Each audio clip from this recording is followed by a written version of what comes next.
Coronavirus has changed all of our lives, but how will it impact the future? Does this change everything? I'm Matt Rees. On this episode of Does This Change Everything? Climate action and environmental investment. Will the coronavirus divert investment away from climate action? Or is it an opportunity for governments and businesses to switch our economies towards environmental sustainability? We'll find out from Nancy Saich, Chief Climate Change Expert at the European Investment Bank, the EU Bank. Nancy, does the coronavirus crisis have an impact on the threat of climate change? Yes, I think it does. I think it has potentially a very positive impact on that threat. And also, I suppose there's also a risk of it having a negative impact. I think it can have a positive impact because it's shown that globally, when we're facing a threat, we can be prepared to change dramatically the way we run our lives and our businesses to deal with that threat. In this case, we're dealing with the virus, but of course, climate change, it's perhaps less obviously facing us right now, but it is probably a much bigger threat. And it's shown us that we can actually take steps. So maybe it makes the steps to deal with climate change seem less scary and less unachievable, because we've just shown that we can really change the way we do our business and the way we run our cities. I suppose from the negative side, there is a risk that the money that's going to be needed to help rebuild economies and help people get back to work goes to the wrong things. But I do hope not, and I think there's a lot of effort going on in the EU to make sure that the recovery is green. And if we do that, I think it can be very positive. It can be like a leap forward in terms of our response on climate change. Let's talk about those economic stimulus plans. Governments are, as you say, introducing these big economic stimulus plans to help businesses recover from the lockdown. The first question is, should the stimulus focus on green companies rather than all companies in general? Well, I think first of all, it's important to understand that there are many companies that do many good things and produce good things and employ a lot of people that are not green, but they may not be harming climate in a particular way either. Let's take a very topical example of a company that's making ventilators, for example. They may not be a green company, but they're making something very, very important. So I do not think that all the stimulus must be only on green companies, because indeed there are many important parts of our economy that are not particularly harming climate, but are not green.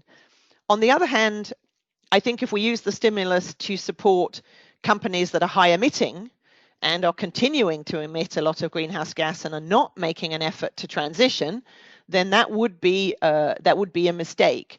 So I think it should focus on trying to help all companies be more green. But I don't think that simply focusing on green companies is the way forward, because I think we need to support all parts of the economy to be greener as part of the recovery. Is there a risk that governments and investors might turn their focus away from climate and environmental sustainability because they're so concerned about a recession after the coronavirus? Well, yes, there is that risk, and the focus obviously right now is on the humanitarian issue, is on the loss of jobs as people's living being lost. So they're right to focus right now on the immediate needs. I think as long as we do that without slipping back on climate and environment, that's okay. What's really important is the very next thing we do, where we start really trying to build back better, as people say, and put things back in a stronger position to try and avoid at least the worst of a recession that might come, would be that we must then really focus on recovery and climate at the same time. So I think there's a lot of people out there, there's a lot of pressure out there to make sure that governments and investors don't turn away from climate and environment.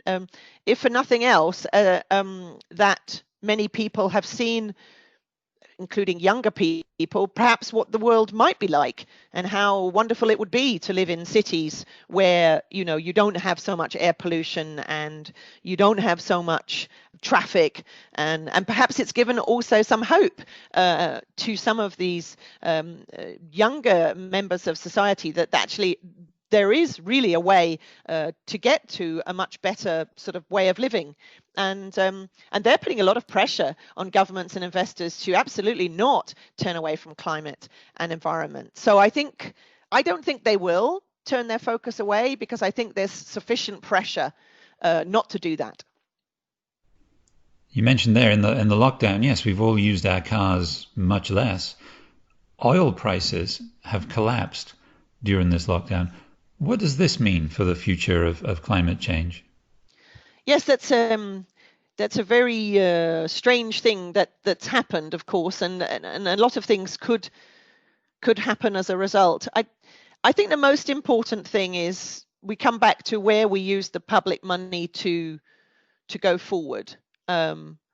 We probably have to be very careful not to prop up parts of the economy where, in fact, perhaps what this has done is speed up something that we needed to do anyway, which is to move away from our dependence on fossil fuel. So, the oil prices have collapsed.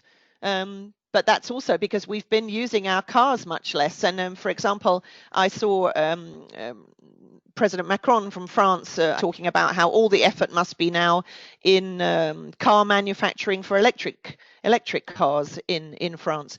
And I think that kind of focus, if we keep on that sort of path, actually this is maybe a moment where we start to accelerate in our transition away from our dependence on oil and other fossil fuels. You mentioned that young people might have seen things change. For citizens in general, do you think they're more likely to be open to climate solutions because they've seen that life goes on, even without air travel and constant mobility? I think so. I mean, obviously, there are some very negative sides to this. Obviously, there are. I myself are concerned about my elderly parents who are in the UK, my husband's family who are in South Africa, and obviously people will go back to flying and traveling. But I think it's shown us that we can do a lot more without traveling. And I think it's demonstrated how we can do that. And people have become much more adept on Skype, on WebEx, on Zoom, and they found that they can stay in touch with their families and they can do a lot of things in a much more low carbon way. I mean, one of the things I found very interesting, I'm really old school, so I like to write on a paper document, and then when I've written it, I then go onto the computer and type my track changes. And I can't do that at home. I can't just print documents. So I've really had to learn to review documents and look at things on the screen. Now, this is something that younger people do anyway. My daughter doesn't print off things to look at them. So in a way, perhaps it's us older generation that we found that actually we can work in quite a different way. And people have been very imaginative. So, for example, my husband's fitness training has all been done by video. And then you realize, well, actually, that works just fine. I don't need to travel to their gym. I can actually do it at home on a video training. So I think it actually has shown us that we can do a lot of things without traveling around all the time, and perhaps makes us more aware of when we should be traveling because we need to, and not just traveling around all the time out of habit. If we think back to the days before the coronavirus crisis, there were a lot of people then who were saying all the investment that's needed to fight climate change is so big, it perhaps simply can't be done. It's just too much money. But the economic stimulus plans for coronavirus are even bigger, I believe, and they're happening. So is this a sign that the necessary climate investment really can be achieved?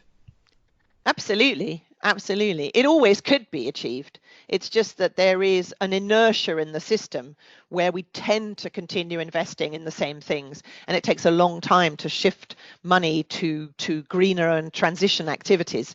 So the fact that this big impact of the coronavirus has needed these huge investments and changes. I mean, look how fast some of the manufacturing has changed from making totally different items to making, as I said, ventilators or other necessary medical equipment. And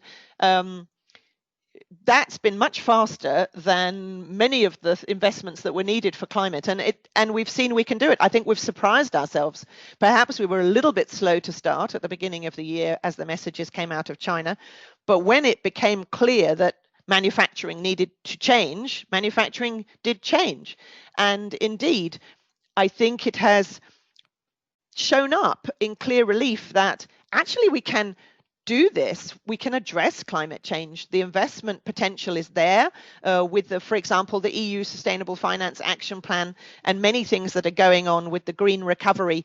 We can just kind of divert money much more quickly than we thought. Perhaps it's, as I said, made it less scary because we've realized, look, actually, we've just done this when we're dealing with the virus. So let's just carry on and deal with not just the virus, but other big threats that are facing us, including climate change, which is probably the biggest that we're facing. What can the European Investment Bank, the EU bank, do to help in this new situation? Well, I think we have a very important role. We have a very important role, obviously, in the recovery in the EU. I believe there's going to be a lot of new initiatives in the green recovery, and the bank can not only be supporting the health sector and social sector to recover and also support SME job creation, but can also really help with green efforts, using our knowledge, using our financial innovation, and partnering up with public money to really make an acceleration in the green financing, and also in this building back better to building resilience to all different kinds of shocks that we might experience. I mean, this time it's been a virus, but let's suppose that the next one is catastrophic drought, let's say, across large parts of Europe, knocking out tourism, knocking out agriculture, knocking out wine, knocking out other parts of the economy. We need to be resilient to those things. And the EIB, with its multi-sectoral approach, funding public and private, can really help drive that agenda.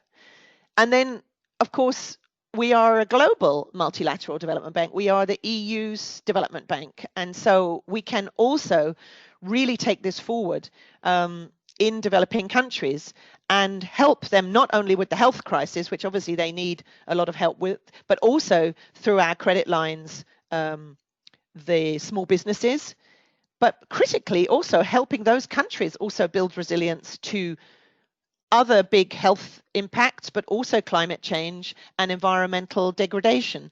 And if we help them with those kind of more holistic resilience across all different types of threats, then we're really helping them build stronger economies and help them work towards achieving the Sustainable Development Goals and really helping them recover in a way that helps them step forward into a cleaner, greener future for their citizens, as well as for our citizens in the EU.